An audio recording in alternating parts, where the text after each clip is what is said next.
xaflad ballaaran oo si heer sare loo soo agaasimay loona qabtay 190 arday oo ka qalin jabiyay jaamacadda Alfa laanteeda magaalada Burco ayaa ka dhacday hotel cafe magaalada Burco waxaana ka soo qayb galay xubno ka tirsan golaha wasiirada Somaliland gudoomiyaha xisbiga UCID mas'uuliyiin ka socday xisbiyada wadani iyo kulmiye agaasimaha wasaaradda waxbarashada u qaabilsan tacliinta sare waalidiinta ardayda qalin jabisay iyo marti sharaf kale ugu horeyn waxa ka hadlay xafladaasi gudoomiyaha jaamacadda Alfa laanteeda magaalada Burco Cabdiqani Ibrahim Xasan oo ka warbixiyay horumarka ay gaadhay jaamacadda Alfa gudoomiyaha guud ee jaamacadaha Alfa Cabdiraxmaan Maxamed Maal ayaa ka hadlay qiimaha waxbarashada iyo higsiga jaamacadaha Alfa gudoomiyaha xisbiga UCID injineer Faysal Cali Waraabe gudoomiye ku-xigeenka labaad ee xisbiga kulmiye Axmed Cabdi Dheere iyo Faadimo oo ka tirsan xisbiga wadani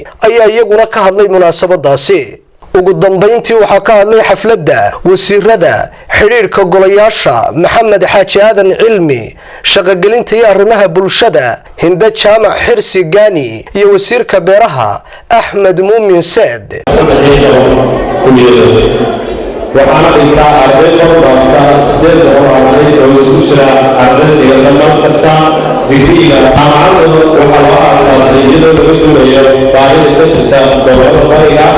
ee waxbarashada daboosho jaamacaddu waxay waxbarashay arday badan oo mustaqbalkooda yeelistay jaamacaddu waxay awood saartay tayada waxbarashada ardaydu helayo hadday noqoto macallimiinta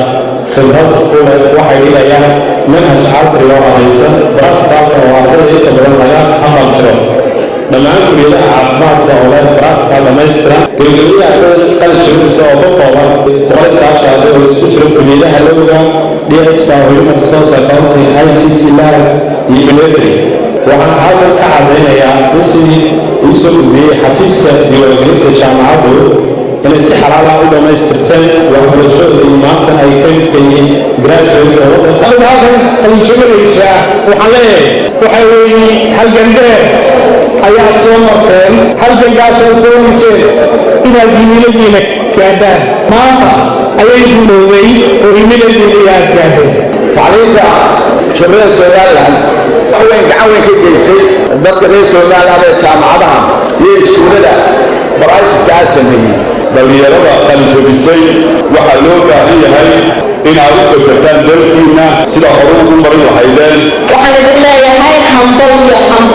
hambalyo congratulations ilaahay waxaan ka rajaynayaa inaad noqotaan dhalinyarada dalkooda iyo diintooda iyo dadkooda ma anfaca insha Allah billahi karim waxa weeye maanta